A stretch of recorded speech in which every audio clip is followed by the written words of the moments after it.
आमंत्रित किया गया कि सुलेखा जी आप आइए, ठीक है। आपको कितना दिन पहले आपको इसका भी तोड़ पहले ही निकाले, हम बार बार कह रहे हैं इसका क्या तोड़ निकाले हैं वो? पहले ही निकाले थे। जैसे कवित्री को जो बुलाया गया, निश्चित रूप से आप जो कहे ना, जो आप एक बार भी कहे नहीं, ये क्या कहें, इनके कहने से पहले वो प्रस्फुटित हो ही ना पाई, लोग मुझे महसूस ही ना कर पाए, तो वो सब है तस्वीर ये देख लीजिए।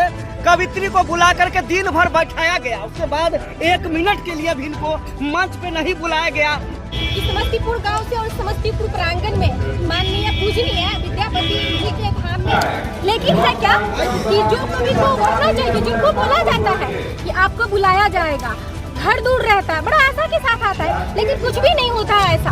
बहुत दुख की बात है। मैंने बहुत अच्छा काव्य पाठ लेके आई थी पूजनीय विद्यापति महाराज जी के लिए, लेकिन बहुत आशा देखते देखते मेरा धैर्य का बांध टूट गया। ऐसा कुछ भी कितने बजे आए थे? मैं एकदम से 1 बजे प्रांगण में पहुंच गई थी पूजनीय उगना महाराज जी से दर्शन करके। उसके बाद ये प्रांगण में आई थी। दर बदर सारे कवियों का नाम बुलाया गया और मुझे ये कह के माननीय लाला भैया जी जो है वो खुद भी, और एक और थे जिनका मतलब क्या नाम है, मिंटू भैया जी थे, उन्होंने एक नहीं हमें 2 कवि का आमंत्रण आया और विशेष रूप से आमंत्रित किया गया कि सुलेखा जी आप आइए, ठीक है, आपका मंच किया जाएगा और हम नव कवियों को उभार रहे हैं। लेकिन यहाँ पे तो कोई नव कवि दिखाई नहीं हमको। सारे वरिष्ठ कवि जो 100 मंच कर चुके हैं, भाई उनको मतलब 100 मंच कर चुके हैं, तो उनको हो सकता है कि आप नए कवियों को मंच दीजिए, उनको। अच्छा, एक चीज हम सुन रहे थे, मैं अनाउंस किया जा रहा था, जो कवि लोग थे उनको जिन्हें मौका मिला स्टेज पे जाने का, उन्होंने अपने काव्य रचना को प्रस्तुत किया, लेकिन जिन्हें मौका नहीं मिला उसे भी सम्मानित करने के लिए बुलाया जा रहा था। इसको आपकी जब हम काव्य रचना प्रस्तुत किए ही नहीं, अपनी पंक्तियां बोले ही नहीं, तो सम्मानित किस बात की, ये बताइए। हाँ, सबसे बड़ी बात है कि आपने मुझे सम्मान के लिए बुलाया, जो सम्मान मुझे मिलना चाहिए था। पागल का सम्मान कोई बड़ी चीज नहीं है, ठीक है। जो मेरा अंतरात्मा का प्रस्फुटित था, मैंने दिन रात, कई कवि बनते हैं तब जो दिन रात, मैं भी एक कवि हूँ। आप क्या ऐसे सम्मान लेना चाहेंगे? आपको मैं ऐसे यहाँ रोड पे सम्मानित कर दे, आप ले लीजिएगा। सम्मान को मैं ठुकराती हूँ, कोई मायने नहीं रखता है मेरे। बता रहे थे कि कवि कैसे बनते हैं, उसमें हाँ, मैं बताती हूँ, मैंने भी हूँ और मैं अपने अनुभूति के अनुसार बताती हूँ कि मैंने कई पंक्तियाँ ऐसे लिखी हूँ कि कई दफा होता था कि कलम लेकर के और कागज लेकर के कई रात देखते ही निकल जाता था। जैसे चंद पंक्ति मेरे स्मृति में आता था, मैं उसी समय में ये नहीं देखती कि रात्रि का 12 बज रही है या फिर 2 बज रही है, फिर 1 बज रही है, उस समय झट से लिख लेती ताकि स्मृति से पुनः स्मृति ना हो जाए। इस प्रकार से ना दिन का पता होता, ना रात का पता होता, ना सफर का पता होता है, ना घर का पता होता है, तब जा करके कवि का निर्माण होता है। वैसे कवियों को आप मंच नहीं दीजिएगा। आप माननीय चांद मुसाफिर जी कह रहे थे कि तो हमारे 11 कौन है चांद मुसाफिर? जो भी है वो, जो एक कवि ही है, हाँ, वरिष्ठ कवि है चांद मुसाफिर। विद्यापति का स्थानीय है क्या? उतना मुझे पता नहीं है। अच्छा, उतना मुझे पता अच्छा, जी, बताइए। वो क्या था कि वो मतलब बोले कि 11 कवि यहाँ पे नहीं आए, ठीक है? कैसे आएंगे? मुझसे अब कोई उम्मीद करेगा कि आप आइए दूसरा कवि मंच करने के लिए, बिल्कुल नहीं कर सकते, एकदम नहीं कर सकते। आप मानते हैं कि आप जैसे कवि को, कवित्री को बुलाकर यहाँ अपमान किया गया विद्यापति राजकीय महोत्सव में? मैं कहती हूँ, अच्छा ये बात है कि कवि को आप ऐसे कवि को बुलाए कि ना सुर, ना सुर है, ना ताल है, ना मतलब 2-4 पंक्तियाँ बिना देखे बोल सकते हैं, उन सबको आप मौका दिए। और जो नव कवि उभर रहे हैं उनको आप एक बार सुनने का मतलब इशारा नहीं किया। जरा सुनिए, आपके साथ हम देखा तो हुआ है, बहुत हुआ है। आपको मैं 1 बजे से देख रहा हूँ, आप वहाँ पर बैठी हुई है, लेकिन आपको बुलावा तक नहीं आया। अभी मैं आपको कहा आप रुकिए, आपसे मैं बात कर रही हूँ। हम तो चाह रहे थे, मतलब जो मुझे वहाँ पे संतुष्टि ना मिला ना, बिना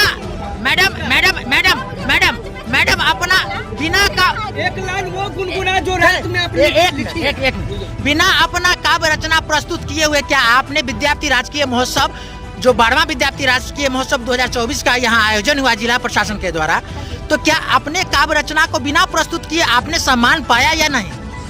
सम्मान मैं तो सम्मानित के लिए तो बुलाया जा रहा था, वैसे भी कभी को बुलाया जा रहा था जो लोग अपने काव्य रचना को नहीं भी प्रस्तुत किया, जबकि सम्मानित उन्हें किया जाता है जो अपने काव्य रचना को प्रस्तुत किया। तो जो हमारे मन का जो भाव था वो प्रस्फुटित हो ही ना पाई, लोग मुझे महसूस ही ना कर पाए, तो वो सम्मान लेके हम क्या करें? लोग जाने तो सही। तो वैसे सम्मान को आप ठुकराते हैं? बिल्कुल, कोई मतलब नहीं रखता है। ऐसा घटना आपके साथ पहली बार हुआ है क्या? पहली बार हुआ है भाई, हम इससे अच्छे मंच कर चुके हैं, अच्छे मंच कर चुके हैं, लेकिन अच्छे मंच और बुरे मंच का कोई मतलब नहीं। कहाँ से आए हैं आप? मैं समस्तीपुर से आई हूँ, लखनपुर माता भगवती के नगरी से आई हूँ। क्या नाम हो आपका? सुलेखा पंडित। अच्छा, होने का जो प्रक्रिया है, एक सवाल है, तो लिस्टेड होने का तो उनका अपना प्रक्रिया, आपका लिस्टेड खाना, तब आपका नाम लिस्टेड मुझे सुबह भी कॉल करके और अनुमति जताई गई कि आप बिल्कुल ही आइए। आप ही के साथ हुआ कि औरों के साथ हुआ है? एक और थी, दो एक साथ हुआ है। ये सुनियोजित तरीका से ये देख लीजिए, साधारण सी बात है, साधारण सी बात है। ये तो जैसे कवित्री को जो बुलाया गया, निश्चित रूप से आप जो कहे ना, जो आप एक बार भी कहे नहीं, ये क्या कहेंगे? इनके कहने से पहले मंच से अनाउंस होता है इस तरह का, जिन लोगों का नहीं प्रस्तुतिकरण अभी नहीं हुआ है, जिनका वो भी लोग आए, प्रसाद खा के जाए और सम्मान पा के जाए, लेकिन विद्यार्थी धाम में आई हुई ऐसे कवित्री जिला से, जिला प्रशासन के प्रोग्राम में इनका साफ कहना है, निश्चित तौर पर हम ऐसे सम्मान को ठुकराते हैं। जब हमने काव्य प्रस्तुति को प्रस्तुति नहीं किया तो ऐसे सम्मान लेने को क्या फायदा? देखिए दुर्भाग्य गर्व है जो हमारे विद्यार्थी धाम में ऐसी देखिए, विद्यार्थी धाम से हम लोग करते हैं, लेकिन फिर भी हम इस प्रोग्राम का कभी विरोध नहीं कर रहे हैं। तो क्या कर रहे हैं? विरोध नहीं कर रहे हैं, इनके साथ अन्याय हुआ है, अन्याय हुआ था, ऊपर आवाज उठा रहे हैं। बात भी बोल रहे हैं, विरोध नहीं कर रहे हैं।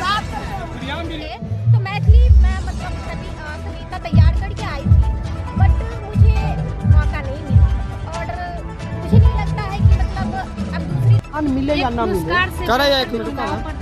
आपको कितना दिन पहले आपको मैंने बोला गया? पहले से ही 1 महीना पहले बोला गया, और फिर आप समय से पहुंच चुके थे। आपका नाम काटा गया, क्यों नाम काटा गया पूछे थे? आप आयोजक से पूछे कि मेरा नाम क्यों काटे? बड़ा ताज्जुब की बात है कि आप सारी प्रक्रिया को पूरा किए, 1 महीना पहले आपको बोला गया और आप समय से पहुंच गए, और फिर आपका नाम काट दिया गया। तो बहुत बड़ा गड़बड़ झाला है, बहुत बड़ा नाइंसाफी है। देखिए, इसका भी तोड़ पहले ही निकाले, हम बार बार कह रहे हैं, इसका क्या तोड़ निकाले हैं वो? पहले ही निकाले हुए थे। जिनका नाम जो भी कवित्री है या काव्य रचना करने वाले जो भी लोग आए हैं यहाँ पर, इनका तोड़ पहले ही निकाले हुए थे। वो जो आप आइए, स्टेज से एक अनाउंस किया गया, जिन लोगों को अभी तक नामित नहीं किया गया, नहीं बुलाया गया, वो लोग आइए और मुंह मिठा करके जाइए और सम्मान लेकर जाइए, बिना अपना काव्य रचना प्रस्तुत किए हुए। लेकिन इन लोगों का साफ कहना है, जो हम लोग वैसे नहीं है जो सम्मान को ऐसे रोड पर सड़क पर पाले। जब तक हम अपने काव्य रचना को प्रस्तुत अपने दर्शक दीर्घा में करेंगे, तब तक हम कोई सम्मान नहीं लेंगे, ऐसा इन लोगों का कहना है। इस तरह का भाषा तो नहीं निकालना चाहिए, इसलिए कि आपके यहाँ मुंह मीठा करने के लिए कभी नहीं आए, कभी आए हैं? ऐसा ही अनाउंस हुआ था सब लोग, क्या मैडम यही हुआ था? यही हुआ था। अगर आयोजक इस तरह का अनाउंस करते तो ये तो बेहद हंसी का पात्र है। हाँ, अब जो भी लोग मतलब इस तरह का नहीं बिल्कुल, जब सरस्वती का मंच है और इस तरह का भाषा आप कैसे बोल सकते हैं कि भाई आइए आप लोग सरस्वती के मंच से जो अगर आप लोग काव्य कोई रंगारंग के कार्यक्रम नहीं हो रहा है, एक बात, अगर आप लोगों ने अपनी काव्य प्रस्तुति नहीं दी हाँ जी, तो आप लोग मुंह मीठा करके जाइए, हाँ, और प्रक्रिया के तहत आप जेन्युइन तरीके से आए हुए थे और आपको बोलने नहीं दिया गया। इसका जवाब पहले दीजिए ना कि जो लोग आए हुए थे, ठीक है गेट खाली कर रहे हैं, नहीं इस पर तो सवाल उठेगा, बिल्कुल सवाल उठेगा कि जवाबदेह होंगे आयोजक लोग। गेट खाली करिए ना, उधर पूछिए ना, जाइए उधर।